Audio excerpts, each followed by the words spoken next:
j'ai pensé qu'il fallait effectivement tirer profit de cette richesse de la collection. Et donc, on a commencé à réfléchir.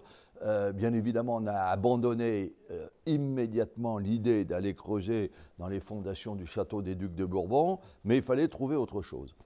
Et j'ai pensé qu'on avait une formidable opportunité dans le vieux Montluçon, car nous avions 2 hôtels particuliers qui étaient en déshérence depuis des années et des années. Il faut savoir que là où nous sommes, il y a des arbres qui poussaient au milieu des pièces.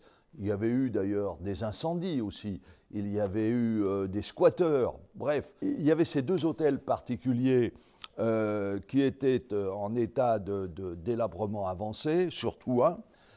Et donc l'idée qui a germé, c'était d'implanter donc ce musée dans la vieille ville en réhabilitant, autant que faire se peut, les 2 hôtels particuliers. Alors, il y en a un qu'on a pratiquement complètement déconstruit parce qu'on ne pouvait pas s'en inspirer. Il n'y avait pas grand-chose à récupérer de cet hôtel particulier. Par contre, l'autre, que vous verrez tout à l'heure, l'hôtel Charnisay, avait encore un véritable charme et une partie de son espace était récupérable.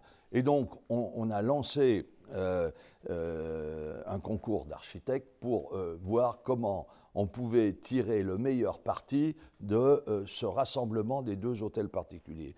C'était le début d'une très longue réflexion parce qu'il fallait nécessairement marier donc l'ancien et le moderne, c'est-à-dire la partie entrée du musée que vous avez vue est complètement neuve et elle était donc insérée entre l'église qui est elle est du 15e, hein, Éric, hein, l'église du 15e, et l'hôtel Charnisay qui était du 18e ou 17e 18e, voilà. Il fallait donc réussir l'exploit architectural d'insérer le musée entre ces 2 architectures très anciennes, riches, et ne pas commettre de faute de goût.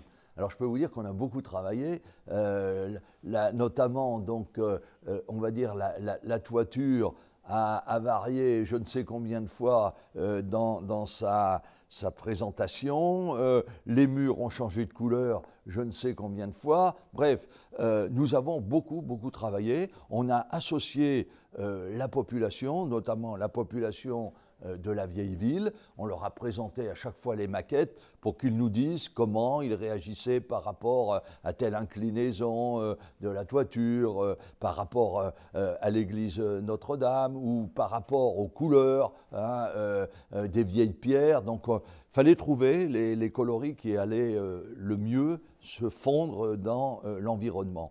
Et donc on a réussi à réaliser ce musée dont nous sommes très fiers parce que finalement, je crois pouvoir dire qu'il n'y a pas de faute de goût. Je n'ai jamais entendu la moindre critique, ce qui est quand même assez rare pour un projet comme celui-ci.